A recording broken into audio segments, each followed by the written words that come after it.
Hey guys, welcome to Daily Friction.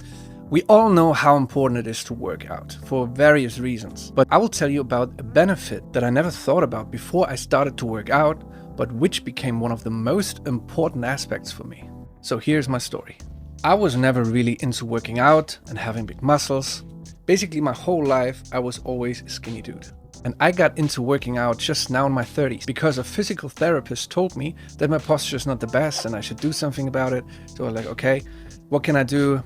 Do some exercises. Then also around the same time, there was the breakup with my ex-girlfriend, which came with a lot of changes, and I knew I needed to implement some new things in my life. So I watched some fitness channels and started to work out at home during quarantine. After a little while, I actually got into it. And I was like, hey, it feels better, my body feels different, I like this feeling. So I got more and more into it, I watched more channels, and after a while I learned that it's not just for better posture or bigger muscles that the girls would like. I learned that it just gives you a very good feeling, not just physically, but also mentally. And I heard many people in podcasts say it's very hard to be depressed when you're physically active. So when you go for a run, when you do a workout, you would naturally feel better if you felt bad before the workout. And I realized, hey, this is true. I felt the same way. But here's what I learned. It's not just because it makes you feel better, physically or mentally. It also trains your mind. And that's the important part. You train your mind to become more disciplined. And that became huge for me. Now, when I had to face a workout and I didn't feel like it, I was like, hey, this is not just for your body. This is also for your mind. This is training for your head to overcome difficult situations. It is something that not many people think about when they talk about workouts. But you actually train your mind to overcome the feeling of, hey, this sucks, I don't want to do it. But it actually means it is something that you don't want to do in that moment because you're comfortable. But it would be very beneficial for you in the future if you make it a habit, if you keep doing it regularly. Oh, I don't feel like it. Gets overwritten by, okay, all right, it sucks, but I will get through it. I know it's good for me, I will do this. Without thinking about how I feel about it, this is the right thing to do, let's go. I think of it like there are two voices in my head. There's a comfort-seeking voice and there's a growth-seeking voice. So some moments you can hear the growth-seeking voice in your head, especially when we are motivated for a while. You know exactly what to do and you are extremely eager to go after it. You feel like, yes, that's what I want to do. Tomorrow I will start, let's go. But then when the moment comes when it really matters, when tomorrow comes and when the action is necessary, the comfort-seeking voice is back all of a sudden and then it wins. Because comfort feels so damn yummy. The mistake is that we got used to ask ourselves, do I feel like it? Can I gather enough motivation to get my ass off? And this is already the wrong move. Those are the times when you set off the alarm and go back to sleep.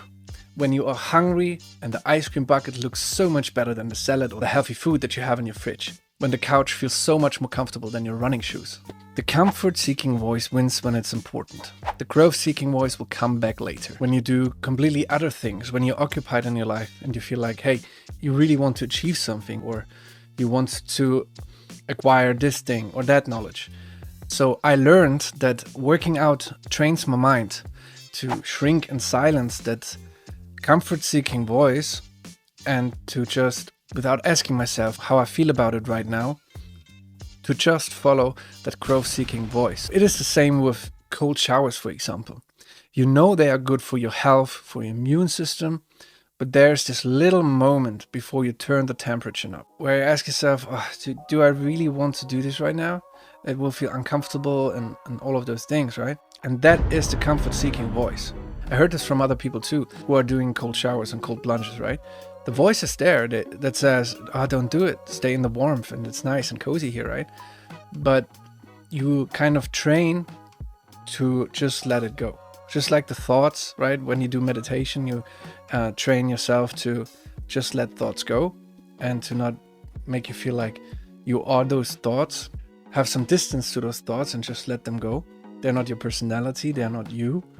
And it's the same thing with that comfort-seeking voice. It's not you, it's just, it comes to your head, oh, stay in the warm, don't turn on the cold shower and all of those things, but just let it go because you know it's the right thing to do. You know it's good, even if there's an uncomfortable moment when you turn the knob, right? But you train yourself to follow that growth-seeking voice. And you will often find out that this little moment where you want to hesitate, this little moment where the comfort-seeking voice comes in, oftentimes this is the worst moment. If you overcome that little moment, it gets better. And it's the same with training. When you start working out, the worst part of it, the biggest hurdle is to get started, is the first push-up, is the first pull-up, is to get your shoes on and get outside and to take the first few steps. Those are the most important things, but those are also the hardest things, especially if you want to build habits and do it regularly. And that's why James Clear says in his book, Atomic Habits, to make your habits tiny as possible. So this hurdle, this first moment, won't be that big. It won't be that hard to overcome. And it's basically like this: showing up to things that suck, but that are good for you in the long term. This is when growth happens. So for example, cold showers, good for your immune system. Muscle tears when you work out, it's good for muscle growth. Running is good for the cardiovascular system. Approaching a lot of women to get rid of your approach anxiety, all of those things, right? So there are many examples where you overcome your comfort-seeking voice and listen to your growth-seeking voice instead. And then it actually makes you better. You grow stronger. It brings you forward in life. And that's why it's a good thing to train to listen to that voice and to just let that comfort-seeking voice, to don't give it much attention, not much space. And there's an important part. There is always suffering. One of my favorite quotes is from the author and motivational speaker Jim Rohn, who writes, "We must all suffer from one of two pains, the pain of discipline or the pain of regret." You will either suffer from the pain of seeking the uncomfortable on a regular basis, or you will suffer from the regrets and the old what could have, should have, would have been game. Jim Rohn's quote actually goes on with, "Discipline weighs ounces, regret weighs tons." The first books that come to my mind when I think about how hard things are training our mind are David Goggins' books. Can't Hurt Me and Never Finished. He basically tells his life story in both books and makes you understand how the seeking of hardship will develop and strengthen your mind and mental capabilities. And if you don't know about him, Google this guy and the things that he has done. It's crazy. And even he says he doesn't like to go running. He actually hates it. And this, coming from a man who is famous for running, beneath other things like being an ex-Navy SEAL. So it seems crazy, but he does all of this to callous his mind, as he says. For me, it's interesting to note that also some other people who get up extremely early, for example, they say that they hate getting up early, and yet they do it. Because they hate it even more to be lazy and lay in bed, or to attack the day half-heartedly, or at 10 a.m. or something. So in Can't Hurt Me, David Goggins writes, "The sole reason why I work out like I do isn't to prepare for and win ultra races. I don't have an athletic motive at all. It's to prepare my mind for life itself. Life will always be the most grueling endurance sport. And when you train hard, get uncomfortable and callous your mind, you will become a more versatile competitor, trained to find a way forward no matter what." And if you think those are just some words, you should really do some research on that guy, because it really is crazy. In Can't Hurt Me, he goes on to write, "The reason it's important to push hardest when you want to quit the most is because it helps you callous your mind. It's the same reason why you have to do your best work when you are the least motivated. That's why I loved PT in butts, and why I still love it today. Physical challenges strengthen my mind, so I'm ready for whatever life throws at me. And it will do the same for you." Goggins famously compares our bodies to cars which have a governor inside that limits the flow of fuel and air. The car won't get too hot, but the performance has a ceiling. If you could remove that governor, you could drive faster with your car. Goggins writes that in his opinion, it is a similar thing with the human mind and our physical capabilities. There are voices in our heads that limit our potential, and this is the same place where that comfort-seeking voice comes from. It says, "It's enough, we can't do more. Let's relax, let's lay down, chill." Goggins goes to an extreme with that growth-seeking voice. He learned to follow this voice at any cost, and he became famous because of this. So this whole car governor thing, he calls it the 40% rule. When you think you can't go further, you actually still have 60% in the tank. If you can just overcome this inner governor. He writes, I know how it feels to be approaching an energetic dead end. I've been there too many times to count. I understand the temptation to sell short, but I also know that impulse is driven by your mind's desire for comfort. It's not telling you the truth. It's your identity trying to find sanctuary, not help you grow. It's looking for status quo, not reaching for greatness or seeking wholeness. But the software update that you need to shut your governor down is no supersonic download. It takes 20 years to gain 20 years of experience. And the only way to move beyond your 40% is to callous your mind, day after day. Which means you'll have to chase pain like it's your damn job. So what I'm talking about on this channel is not even going to this extreme like David Goggins. But solely start listening to that growth-seeking voice and at least show up. To start that run, to get down for those push-ups, to do whatever it is that your growth-seeking voice tells you when you listen to it. The moment you start is the single most important part of it. Because once you get going, it's easier to keep doing it. I always imagine a locomotive here. The start is hard. You need a lot of energy to get the locomotive going. It's very heavy, it's a slow start. But once it's started, to keep going is actually easier. Goggins goes on in his book. The first step is to remember that your initial blast of pain and fatigue is your governor talking. Once you do that, you are in control of the dialogue in your mind. And you can remind yourself that you are not as drained as you think, that you haven't given it your all, not even close. Buying into that will keep you in the fight, and that's worth an extra 5%. So the point here is, in Goggins' words, do something that sucks every day. If you're interested to read about someone who has a long history of overcoming the limitations of our minds and basically dedicated his life to it, I highly recommend you to read Can't Hurt Me and Never Finished by David Goggins. It is very inspirational, you will not regret it. But those are not the only books where I read about how physical exercise, among other things, is also training your mind to overcome resistance and hardships in life. There's David H. Wagner, who writes in Backbone, do hard things, make friends with challenge, start consciously doing hard things for the sake of making yourself stronger. Take the stairs instead of the elevator. Have honest conversations, even if you're scared shitless. Take risks, live your vision. Whatever doesn't kill you makes you stronger.